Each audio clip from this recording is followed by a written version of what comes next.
اکبی کار کے 3 tyre puncture ہو چکے تھے۔ وہ تیر چلا رہا تھا۔ ابھی وہ سنبھلے بھی نہ تھے کہ محافظوں کے جسم تیروں سے چھدنے لگے۔ وہ وہیں گرنے لگے جہاں کھڑے ہوئے تھے۔ ایک محافظ نے زوردار چیخ ماری کیونکہ اس کے حلق میں ایک فولادی مگر چھوٹا سا تیر گھس رہا تھا۔ بکھر کر پوزیشن سنبھالو، جولیو نے چلا کر حکم دیا۔ پھیل جاؤ۔ 5 افراد نے جو کریو ویگن کے قریب کھڑے ہوئے تھے اس حکم پر عمل کرنے میں قدر سستی کا مظاہرہ کیا، اور انہی کو اندازہ بھی ہوا کہ وہ جو کھیل کھیلتے رہے تھے اس کے ضابطے مختلف ہیں۔ فاسفورس بم ان پر گرے اور ان کی چیخیں پہاڑوں کو بھی لرزانے لگیں۔ ان سفید بموں سے اب کہیں نجات نہیں مل رہی تھی۔ ان کی بارش سی ہو رہی تھی۔ لوگ گر کر تڑپ رہے تھے، چیخ رہے تھے، اور ایسا لگ رہا تھا جیسے یہاں سینکڑوں بھوت رو رہے ہوں۔ اوپر وہ موجود تھا، کینوس کے بیگ سے ہرے ہرے انڈے نکال کر نیچے پھینک رہا تھا، اور جب یہ انڈے ختم ہو گئے تو وہ سر جھٹکتا ہوا ایک تودے پر بیٹھ گیا۔ اب اس کے ہاتھ میں میگنم 44 تھا، جس نے میدان سے بھاگ کر ایک پتھر کی اوٹ میں پناہ لینی چاہی تھی۔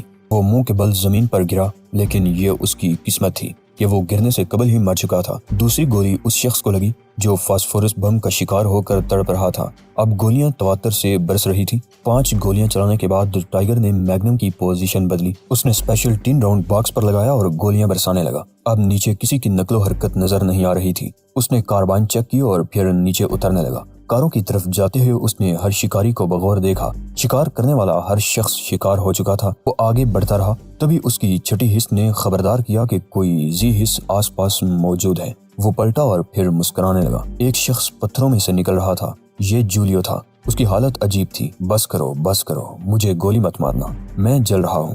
کیا تم شکاریوں کے سربراہ ہو؟ ہاں، میرا نام جولیو ہے، جولیو۔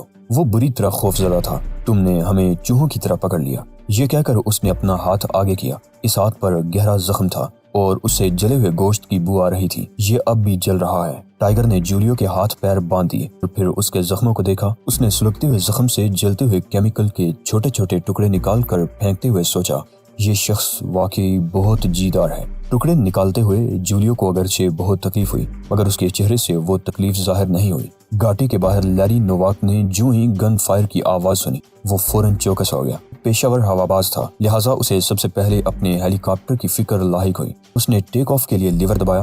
جو ہی ہیلی کاپٹر ذرا سا بلند ہوا، اس کا ساتھی غوں کر کے ہیلی کاپٹر سے گر گیا۔ لیری نے اس کا حلق پھٹتے ہوئے دیکھ لیا تھا اور پھر اسے ایک انتہائی سرد آواز سنائی دی، کیا حال ہے؟ اس کے ساتھی کی نشست پر اب ایک کمزور سا چینی بوڑھا بیٹھا ہوا تھا۔ اوہ خبیث، اس پرندے کو مت توڑاؤ، اوشان نے ہواباز کو حکم دیا۔ ساتھ ہی اس نے اپنی انگشت شہادت لیری نوواک کی شہراگ پر رکھ دی، اور لیری اس انگلی کو خون آلود دیکھ کر کانپ اٹھا۔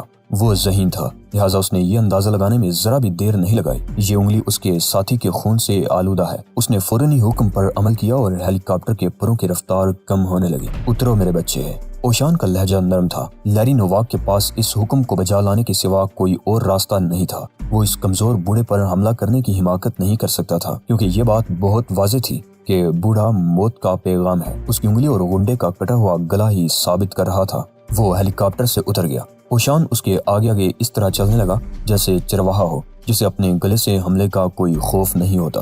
پھر جب اوشان اسے اس جگہ لایا جہاں ٹائیگر جولیو کے زخم سے کیمیکل کے ٹکڑے چاقو کی مدد سے نکال رہا تھا، تو لیری کا رواں رواں کانپ اٹھا۔ وہاں ان لوگوں کی سوختہ لاشیں پڑی ہوئی تھیں جن کو لیری بہت طاقتور سمجھتا تھا۔ آؤ آؤ بھائی، ٹائیگر نے سر اٹھائے بغیر کہا۔ دیکھو جولیو، تمہارا ہواباز بھی چلا آ رہا ہے۔ جولیو نے پہلی بار اوشان کو دیکھا اور پھر ہواباز کو گورنے لگا۔ اس کے چہرے پر اب درست تاثرات ابھرنے لگے تھے۔ میں نوواردوں کو ایسی پیشکش کرتا ہوں جو وہ مسترد نہیں کر سکتے۔ ٹائیگر کا مخاطب ہواباز تھا۔ اس مردود کی کسی پیشکش پر توجہ مت دینا لیری۔ جولیو نے فوراً ہی ٹائیگر کی بات کاٹ دی۔ کیوں اپنے ساتھ لیری کی گردن کے بھی در پہ ہو جولیو؟ ہواباز کے اعصاب پر بھی انگلی کا خوف طاری تھا۔ شاندار، ہم دونوں اچھے ماحول میں مذاکرات کر سکتے ہیں۔ تم سمجھدار آدمی ہو لیری، ٹائیگر نے مسکرا کر کہا۔ میں تمہیں وہ راستے بتاتا ہوں۔ تم مجھے اپنی آنکھوں سے مافیا والوں کے بائیں نہیں لگتے، کیونکہ تمہاری ان کنجی آنکھوں میں نرمی نظر آ رہی ہے۔ میرا خیال ہے کہ تم محض ریوڑ کی بیڑ ہو، بیڑیا نہیں۔ ہواباز اسبات میں سر ہلانے لگا۔ لہٰذا تمہارے پاس کھونے کے لیے زیادہ کچھ نہیں۔ پہلا راستہ یہ ہے کہ ان کے ساتھ شامل رہو، اور دوسرا راستہ یہ ہے کہ میرے ساتھ کام کرو۔ لیری نے لاشوں پر ایک نظر ڈالی، جولیو کی طرف دیکھا اور پھر ٹائیگر کی طرف ہاتھ بڑھا کر بولا، مجھے لیری نوواک کہتے ہیں۔ میں بہترین ہواباز ہوں مسٹر۔ تمہارے ساتھ کام کر کے مجھے دلی مسرت ہوگی۔ نہیں، ٹائیگر نے مسکرا کر اس کا ہاتھ تھام لیا۔ لیری کو ایسا لگا جیسے کسی نرم و نازک شخص نے اس کا ہاتھ تھاما ہو۔ میں تمہیں پہلے ان خطرات سے آگاہ کرنا چاہتا ہوں جو میرے ساتھ کام کرنے میں تمہیں درپیش آئیں گے۔ اس کے بعد ہی تم کوئی فیصلہ کرنا لیری۔ میرے ساتھ کام کرتے ہوئے تم کو ان لوگوں سے بچنا پڑے گا جن کے تم اب تک ساتھی ہو۔ یہ تمہارے خون کے پیاسے ہو جائیں گے۔ تمہیں دیکھتے ہی گولی مار دینے کا حکم جاری ہو جائے گا۔ پھر پولیس کی طرف سے بھی تمہارے لیے مسائل کھڑے ہو سکتے ہیں۔ ارے چھوڑو، لیری نے سر جھٹک کر حقارت سے کہا۔ میں ایک نیک کام میں مفرور اور مجرم بھی بننا پسند کروں گا، اور مجھے یقین ہے کہ تم کسی نیک کام میں مصروف ہو۔ تمہارا نام کیا ہے مسٹر؟ نام بعد میں، پہلے کام۔ ٹائیگر یہ کہہ کر جولیو کی طرف پلٹا جو اس وقت انتہائی خشمگی انداز میں لیری کو گھور رہا تھا۔ ہاں جولیو، ٹائیگر نے بدستور مسکراتے ہوئے کہا۔ آؤ ذرا سوال و جواب کا کھیل تو کھیلیں۔ میں سوال کروں گا اور تم جواب دو گے۔ ٹائیگر کی یہ مسکراہٹ دیکھ کر جولیو کو کسی شارک کا کھلا ہوا منہ یاد آ گیا۔ میں کچھ نہیں بتاؤں گا۔ وہ ہٹ درمی پر اتر آیا۔ اسی لمحے اوشان کا انگوٹھا اس کی طرف بڑھا، مگر ٹائیگر نے فوراً اوشان کو روک دیا۔ نہیں اوشان، اس کا لہجہ بہت نرم تھا۔ یہ شخص اتنی نرمی کا مستحق نہیں، اسے مجھ پر چھوڑ دو۔ بولو جولیو، میں سوال کروں یا جہنم میں جاؤ؟ جولیو نے ابھی اتنا ہی کہا تھا کہ ٹائیگر کا ہاتھ اس کے بائیں کان پر آ کر لگا۔ اس ضرب کی شدت سے جولیو دائیں پہلو کے بل اس طرح گرا کہ اس کا زخمی بازو نیچے دب گیا، اور پہلی مرتبہ بہادر جولیو کے حلق سے کربناک چیخ نکلی جو سنگلاخ پہاڑوں سے سر ٹکرانے لگی۔ یہ پہلا سبق تھا جولیو۔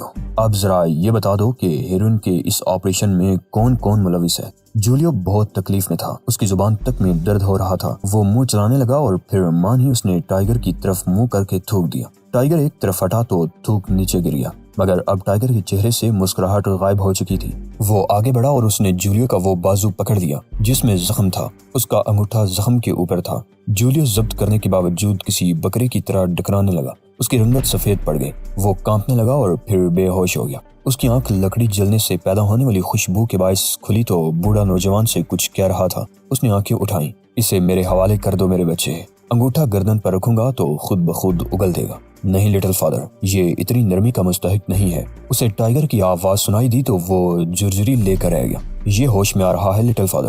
ہوش میں آئے ہوئے تو اسے 25 سیکنڈ گزر چکے ہیں میرے بچے۔ جولیو گھبرا کر اٹھ بیٹھا۔ اس نے آنکھیں کھول کر دیکھا۔ قیامت مچا دینے والا نوجوان اس سے چند قدم دور کھڑا ہوا تھا۔ لیری بھی اس کے ساتھ تھا۔ ایک طرف بوڑھے کا سفید لبادہ نظر آ رہا تھا۔ اس کے ہاتھوں میں چند چھوٹی چھوٹی جاڑیاں اور لکڑیاں تھیں جنہیں وہ الاؤ میں جھونک رہا تھا۔ انہوں نے اس کی طرف کوئی توجہ نہیں دی۔ لیری ٹائیگر سے گفتگو کرتا رہا۔ تم بالکل ٹھیک کہتے ہو شہزاد۔ اس کی آواز دھیمی تھی۔ مجھے علم نہیں تھا کہ یہ لوگ میرے ذریعے ہیلی کاپٹر میں ہیروئن سمگل کرتے ہیں۔ آج بھی مجھ سے یہی کہا گیا تھا کہ ایک دشمن کو تلاش کرنا ہے جس نے چارلی کی کار چوری کر لی ہے، لیکن جب مجھے علم ہوا کہ یہ لوگ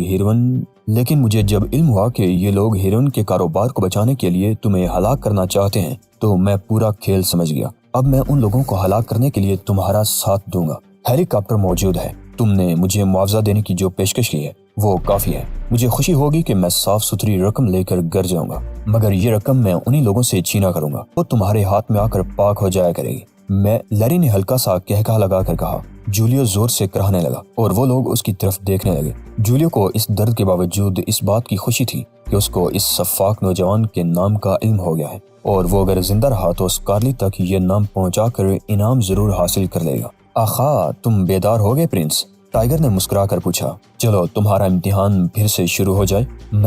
جولیو نے کچھ کہنا چاہا، مگر ٹائیگر نے ہاتھ کے اشارے سے اسے چپ رہنے کے لیے کہا۔ یہ بتاؤ کہ چارلی دی ہارس کے لیے ہیروئن کی فراہمی کا معاہدہ کس نے کیا تھا؟ سپلائر کون تھا؟ اور یہ کہ وہ کچھ نہیں، جولیو نے چلا کر کہا، لیکن پھر مان ہی اس کی نظر بوڑھے پر پڑی جو آگ کے الاؤ میں مسلسل لکڑی کے ٹکڑے ڈالے جا رہا تھا اور لکڑیاں جل کر انگاروں میں بدل رہی تھیں۔ کیا یہ بوڑھا اس الاؤ پر کھانا پکائے گا؟ وہ پوچھے بغیر نہ رہ سکا۔ ارے نہیں، ٹائیگر مسکرا کر لیری کی طرف دیکھنے لگا اور کمرے میں اوشان کی مخصوص کہہ بھی گونجنے لگی۔ تم لوگ ہنس کیوں رہے ہو اور اس الاؤ کا کیا مقصد ہے؟ جولیو کے بدن میں خوف کی ایک انجانی سی لہر دوڑ گئی۔ میرا خیال ہے کہ تم نے قدیم رسم و رواج کے متعلق فلمیں نہیں دیکھی جولیو میوزیشین، ٹائیگر نرم لہجے میں بولا۔ یہ شخص عام بوڑھا نہیں بلکہ دنیا کے ہر نوجوان سے زیادہ طاقتور اور ذہین ہے۔ اس وقت یہ ایک کریم طریقے پر عمل کر رہا ہے۔ لکڑیاں اس لیے جلا رہا ہے کہ سرخ انگاروں کا ایک ڈھیر بن جائے اور پھر یہ ان انگاروں کو یکے بعد دیگرے تمہارے پیٹ پر رکھتا چلا جائے،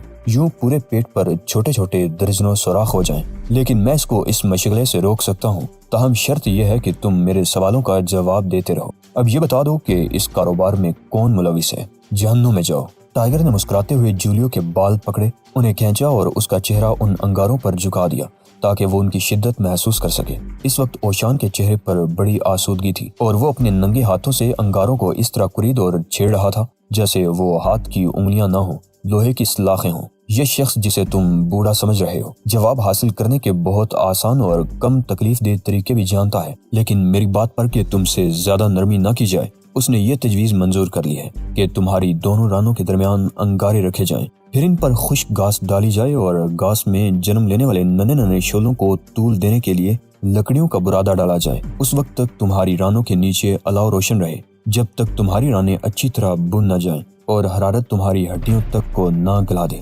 جولیو، مافیا کے سب سے سخت جان گرگے کی آنکھوں میں آنسو آ گئے اور اس کی زبان کینچی کی طرح چل نکلی۔ اس نے انہیں وہ سب کچھ بتا دیا جو اسے معلوم تھا۔ شاباش! اوشان نے سر ہلاتے ہوئے اس کی طرف دیکھا۔ اس کا انداز ایسا تھا جیسے کوئی مشفق آدمی بچے کو امتحان پاس کرنے پر تھپکی دے رہا ہو۔ اور یہ ہزلارڈ شپ کون ہے جولیو؟ ٹائیگر کے چہرے پر اب مسکراہٹ نہیں تھی۔ اس کا مجھے علم نہیں۔ میں اپنی مردہ ماں کی قبر کی قسم کھا سکتا ہوں کہ میں اسے نہیں جانتا۔ جولیو فوراً بولا۔ اسے خوف تھا کہ کہیں اسے جواب میں تاخیر سے یہ لوگ برہم نہ ہو جائیں۔ میں صرف اندازاً کہہ سکتا ہوں کہ وہ کوئی سفارتکار ہوگا، کیونکہ اسکارلی بار بار یہی کہتا ہے کہ اس کے خلاف کوئی قانون استعمال نہیں ہو سکتا۔ اس کہانی میں تم کہاں فٹ ہوتے ہو؟ میں نے چارلی کی موت کے بعد عارضی طور سے اس کی جگہ سنبھالی ہے۔ ٹائیگر نے اپنی انگلی اس کی پیشانی پر آنکھوں کے درمیان رکھ دی اور جولیو اس طرح اچھل پڑا جیسے انگلی ہڈی توڑ کر گھس جائے گی۔ لیٹے رہو جولیو۔ ٹائیگر کا لہجہ بہت خوفناک تھا۔ تم جھوٹ بول رہے ہو۔ ہم سب جانتے ہیں کہ چارلی کی جگہ سٹین دی مین نے حاصل کی ہے اور وہ اس وقت بھی پیڈوک کے بیک آفس میں بیٹھا ہوا ہے۔ میں آخری بار پوچھ رہا ہوں کہ تمہارا کیا کردار ہے؟ جولیو نے خشک ہونٹوں کو زبان پھیر کر تر کیا۔ اس کی عجیب حالت تھی۔ انگلی کا دباؤ واقعی حیرت انگیز تھا۔ اس انگلی پر اوشان کی چھوٹی چھوٹی آنکھیں بھی جمی ہوئی تھیں۔ اسکارلی نے مجھے اس کریو کا چارج دیا تھا جو تم سے نمٹنے کے لیے نکلا تھا۔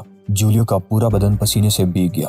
میرے خدا، تم تو اکیلے ہوتے ہوئے بھی پوری فوج ثابت ہوئے۔ کمرہ نما گاٹی میں اوشان کی مخصوص کہہ گونجنے لگی اور جولیو بھی مارے خوشی کے ہنسنے لگا۔ اس کی آنکھوں میں مسرت سے آنسو آ گئے کیونکہ وہ انگلی پیشانی سے ہٹ گئی تھی۔ نہیں جولیو، ٹائیگر نے سر ہلاتے ہوئے کہا، اگر میں فوج ہوتا تو تم لوگوں کو صرف 1 گھنٹے میں پاتال کی سیر کرا دیتا۔ کہہ کہ مخصوص آواز آنا بند ہو گئی۔ ایسا لگا جیسے کسی نے بطخ کی گردن مروڑ دی ہو۔ اوشان کو ٹائیگر کے اس جملے پر نہ جانے کیوں غصہ آ گیا تھا۔ اس کی چمکیلی آنکھیں ٹائیگر پر جمی ہوئی تھی۔ تم اسکارلی کے لیے میرا ایک پیغام لے کر جاؤ گے جولیو؟ ٹائیگر نے اسے اٹھا کر کھڑا کرتے ہوئے کہا۔ اسے کہنا کہ میں آ رہا ہوں۔ وہ منشیات کے دندے کو جاری رکھے۔ میں اس کے آدمی ختم کرتا ہوا اس کی طرف بڑھوں گا، پھر اس کے اور میرے درمیان کوئی نہیں رہے گا۔ تب میں اسے سسکا کر ماروں گا۔ سمجھ گیا جولیو؟ بالکل 100% سمجھ گیا۔ جولیو کو تو یہ سن کر ہی خوشی ہو رہی تھی کہ وہ چھوڑا جا رہا ہے۔ اس کا چہرہ پہلے ستا ہوا تھا مگر اب اس پر زندگی کی رونق واپس آ چکی تھی۔ ٹھیک ہے جولیو، اب یہاں سے نکلو۔ نگراں کا کیا ہوگا؟ اوشان نے لاشوں کی طرف اشارہ کر کے کہا۔ ٹائیگر نے لاشوں پر ایک سرسری سی نظر ڈالی اور پھر آہستہ سے بولا، مردوں کو دفن کر لینے دو اوشان، یہ مرنے والوں کا حق ہے۔ جولیو مارے خوشی کے پھولا نہیں سما رہا تھا۔ اسے نئی زندگی ملی تھی۔ ہیلی کاپٹر میں اوشان اور جولیو بھی بیٹھ گئے جبکہ ٹائیگر سرخ کار کی طرف بڑھ گیا۔ چند ہی لمحوں میں لیری نے ہیلی کاپٹر فضا میں بلند کر لیا اور وہ گاٹی کے اوپر سے پرواز کرتا ہوا میدانی علاقے میں پہنچ گیا۔ اوشان کے اشارے پر لیری نے اس کی بلندی کم کی۔ اب کاپٹر صرف 8 فٹ کی بلندی پر ٹھہرا ہوا تھا۔ اس لڑکے کا پیغام اپنے آقا کو ضرور پہنچا دینا۔ اوشان نے جولیو کو یاد دلایا اور ساتھ ہی دروازہ کھول دیا۔ یہاں سے سڑک صرف 1 میل دور ہے۔ ابھی جولیو شکریہ بھی ادا نہیں کر پایا تھا کہ اوشان نے اسے دھکا دیا اور جولیو ہیلی کاپٹر سے گر گیا۔